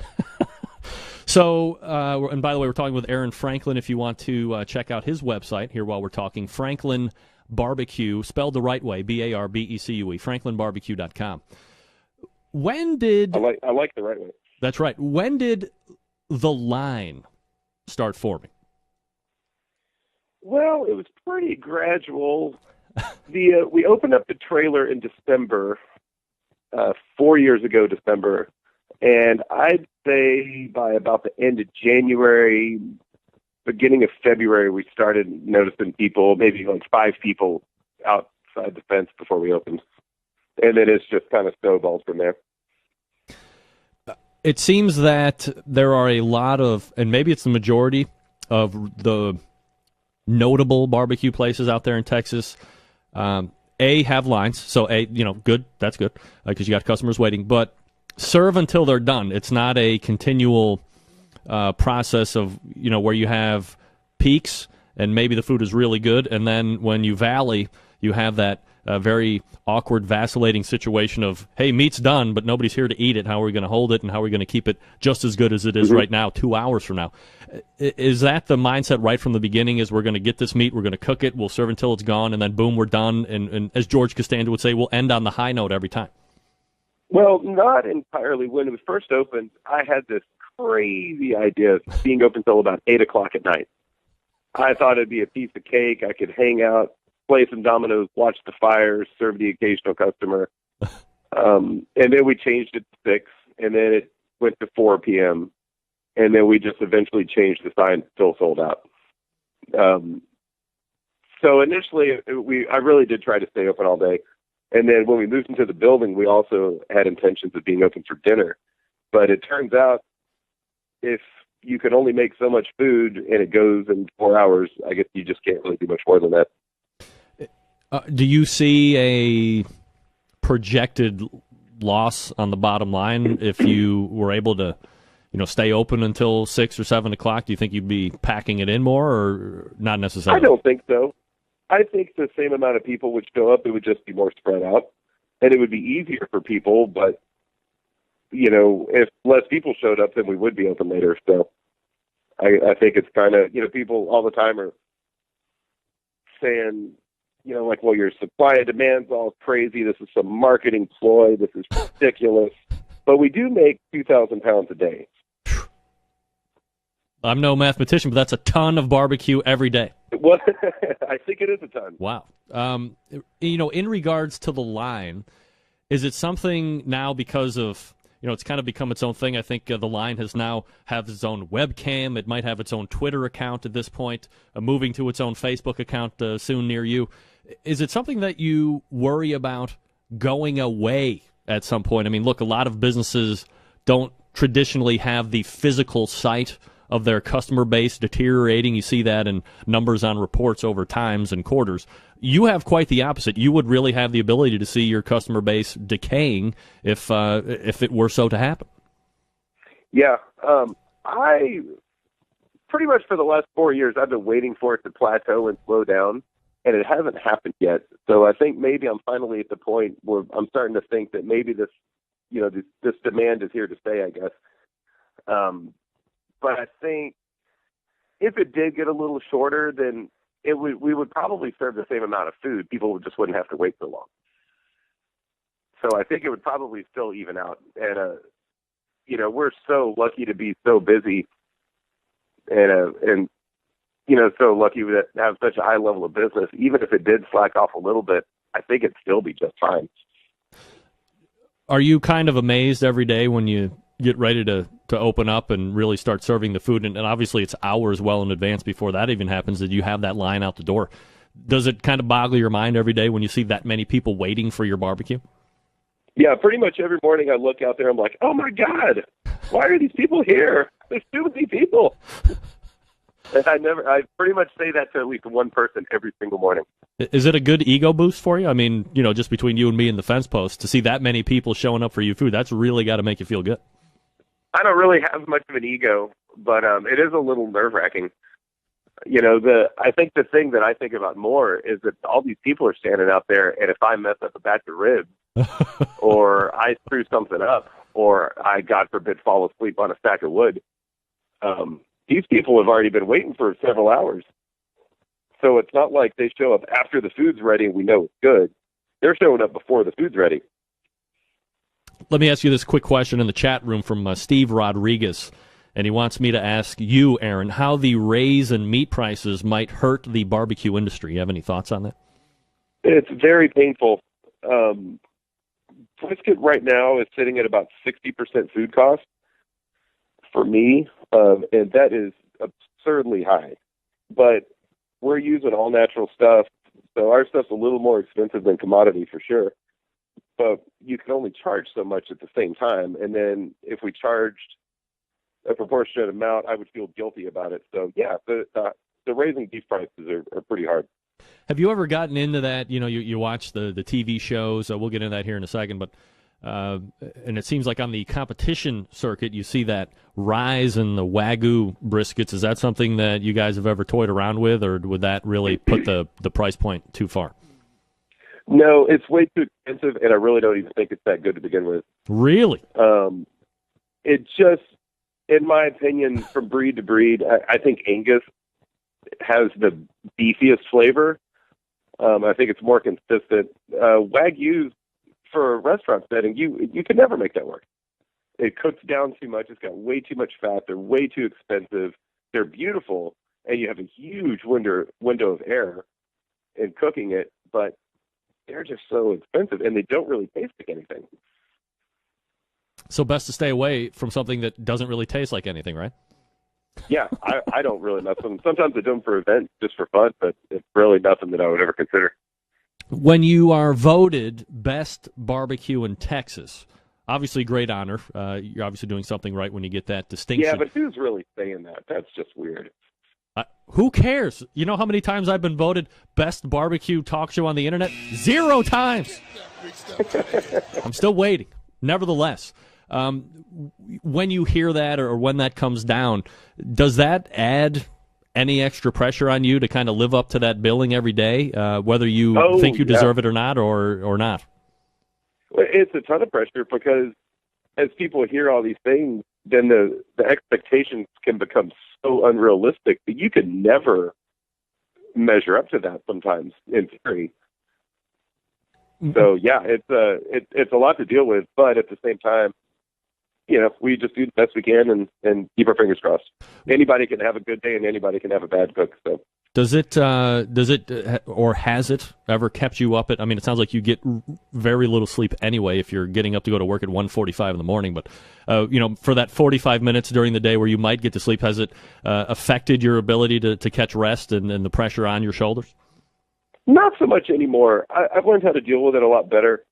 I'd say the first year and a half of the trailer and the beginning of the building, it was I would certainly lose some sleep worrying about stuff. But you can only do so much. Aaron Franklin joining me here. Life. Sorry, Aaron. Aaron Franklin joining me here on the show. FranklinBarbecue.com, the website, if you want to check it out here while we're chatting. In regards to the restaurant, a two-headed question. Is it something that you see yourself kind of doing forever? And then if so, do you see multiple locations at some point? Well, the forever question, that's hard to say. Right now, everyone that's there is in their mid to late 30s. One day we're going to get old. We're physically breaking down pretty quickly over here. So I don't know what the forever thing is going to be. I don't think I could physically handle this when I'm in, say 10 years from now. And I don't think I'll ever feel comfortable enough having other people run it because I just don't think quality would stay there. So I don't know. Who knows? You don't foresee yourself 30 years from now having some Texas food photographer come around and take pictures of you tending the pit like some of the other ones I've seen over the years? No, I don't think so. If I'm actually fiddling with a fire, sure, go for it. But otherwise, whoever's working that fire can take it. And I do know for sure we'll never have any more locations. One is more than enough to keep up with, and we're so more concentrated on quality over quantity, and we're really not in this for the money. So I think the one location is enough, and we'll do the best we can. Talk to me just for a second before we go to this break about the flavors that you use on your food, the profiles, and have they changed over the years that you've been in business? Well, they have changed. Everything kind of evolves, and as I learned how to cook things differently or better, or try new things that I like or dislike, so things definitely change a little bit, but for the most part, everything stayed pretty much the same. Most of our flavors coming from post oak that we use, and we don't really over season anything. We're pretty conservative on rubs and everything, trying to get kind of accentuate the natural flavors of the meat but not overpower anything. In regards to rubs, is it all stuff that you make there in the shop, or will you buy commercially made stuff? No. Everything's made at the store. Ever thought about getting those to market? Well, I've thought about it, but I'd feel kind of guilty selling salt and pepper to people. Everybody and their mother has rubs out right now. I mean, you're missing out on a revenue stream, Aaron. I mean, jump aboard. I know it.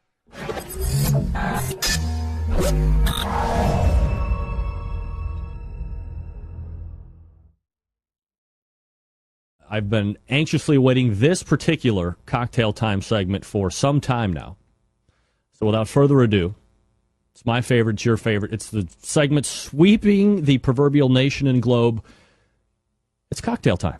All right, so let's get this camera set up and my wireless microphone set up.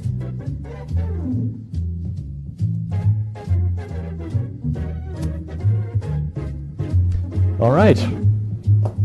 Second there, I lost my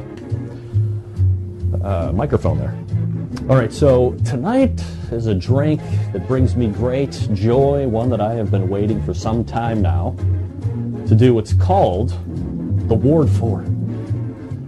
Except when you're in my house or Euclid Avenue or cities kind of heading west into downtown Cleveland, then it's a Section 8.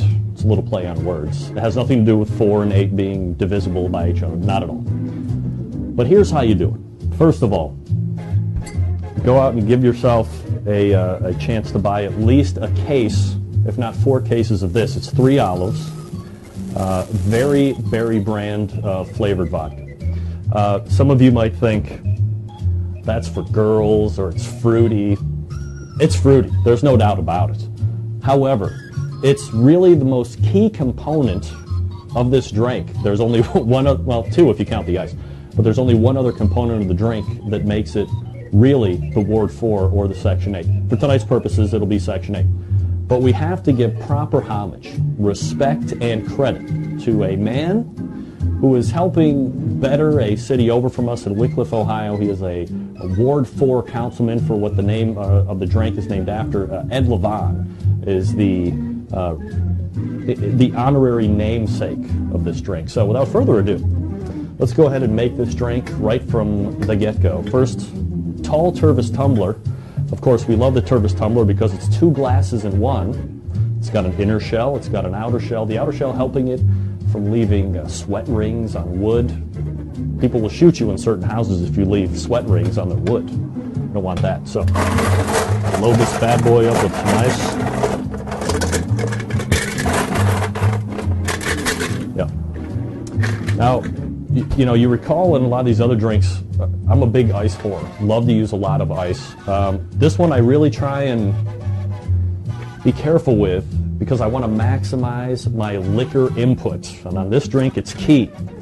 So, here's our 3 olives. Again, not big on the what's the ounce. I say you're safe with anything 60% or below. And I'm going to tell you why that is. A lot of people would freak out if we were using any other liquor aside from berry vodka here. So let's go ahead. 1, 2, 3, 4, 5, 6, 7. All right. That's probably a little light, but I'm hosting a show for crying out loud, so give me a break. And now we'll go into the refrigerator, and we will fetch our lemonade. Any lemonade can be used, whatever you like. And then you just go ahead and top it off. Boom. We'll return it back to the refrigerator where it stays cold. I say always make 4 quarts because while you think you might not drink as many of these are going to go down like hot cakes in a good way. Not hot, very cool. So we'll take a sip of the Ward 4. Oh, it's refreshing. And here's the best part. If there was any like residual liquor flavor that you would get if you were just to drink this straight, I'm not a big vodka guy by any stretch. You could probably put very berry on ice and drink it straight.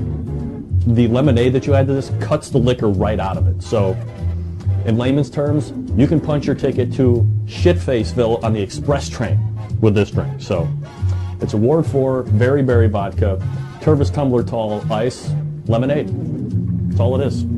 All right, let's head back to the console of broadcast excellence here.